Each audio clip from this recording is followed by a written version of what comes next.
ನಮಸ್ಕಾರ ನಿರ್ಬಂಧವೇ. ಮೂಲ ಭೂಮಾಪನ ಮತ್ತು ಮರುಭೂಮಾಪನ ಎರಡರಲ್ಲೂ ಸರಪಳಿ ಮತ್ತು ಆಣೆಯಿಂದ ಅಳತೆಗಳನ್ನು ದಾಖಲಿಸಲಾಗಿದೆ. ಆದರೆ ಪ್ರಸ್ತುತ ಅಳತೆ ಕಾರ್ಯವನ್ನು ಮೆಟ್ರಿಕ್ ಪದ್ಧತಿಯಲ್ಲಿ 10 ಮೀಟರ್ ಅಳತೆಯ ಸರಪಳಿಯನ್ನು ಉಪಯೋಗಿಸಿ ಮಾಡಲಾಗ್ತಾ ಇದೆ. ಹಾಗಾದರೆ ಆಣೆಗಳು ಮತ್ತು ಮೀಟರ್ಗಳನ್ನು ಹೇಗೆ ಪರಿವರ್ತಿಸಲಾಗಿದೆ ಅಂದರೆ 16 ಆಣೆ ಒಂದು ಸರಪಳಿ ಈಕ್ವಲ್ಸ್ 10 ಮೀಟರ್, ಒಂದು ಆಣೆ ಈಕ್ವಲ್ಸ್ 10 ಡಿವೈಡೆಡ್ ಬೈ 16 ಅಂದರೆ 0.625 ಮೀಟರ್ಸ್ಗೆ ಒಂದು ಆಣೆ ಆಗುತ್ತೆ.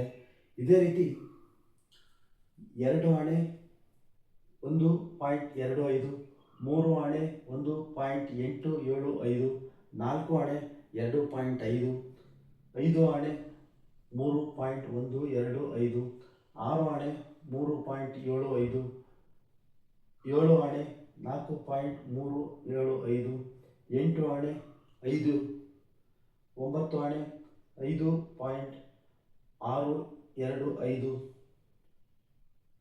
ಹತ್ತು ಆಣೆ 6.25, 11 ಆಣೆ 6.875, 12 ಆಣೆ 7.5, 13 ಆಣೆ 8.125, 14 ಆಣೆ 8.75, 15 ಆಣೆ 9.735, 16 ಆಣೆಗೆ ಒಂದು ಸರಪಳಿ ಅಂದರೆ 10 ಮೀಟರ್ ಆಗುತ್ತೆ.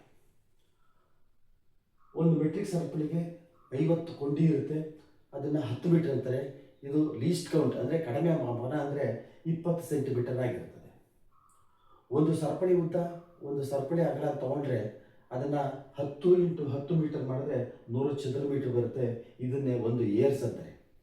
100 ಏರ್ಸ್ಗೆ 1 ಹೆಕ್ಟೇರ್ ಆಗುತ್ತೆ.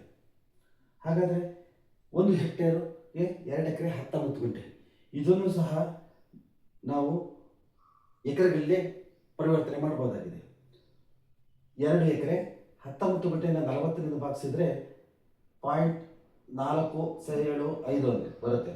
ಅಂದರೆ ಒಂದು ಹೆಕ್ಟೇರ್ಗೆ 2.475 ಎಕರೆ ಆಗಿರುತ್ತೆ. ನೆಲಮಾಪನಕ್ಕೆ ಸಂಬಂಧಪಟ್ಟಂಥ ಎಲ್ಲ ವಿಡಿಯೋಗಳು ಫೇಸ್ಬುಕ್, ಇನ್ಸ್ಟಾಗ್ರಾಮ್, ಥ್ರೆಡ್ ಮತ್ತು ಯೂಟ್ಯೂಬ್ನಲ್ಲಿ ಲಭ್ಯವಿದ್ದು ತಾವು ನೆಲಮಾಪನ ಅಂತ ಸಬ್ಸ್ಕ್ರೈಬ್ ಮಾಡಿ ನೋಡಬಹುದಾಗಿದೆ. ನಮಸ್ಕಾರ.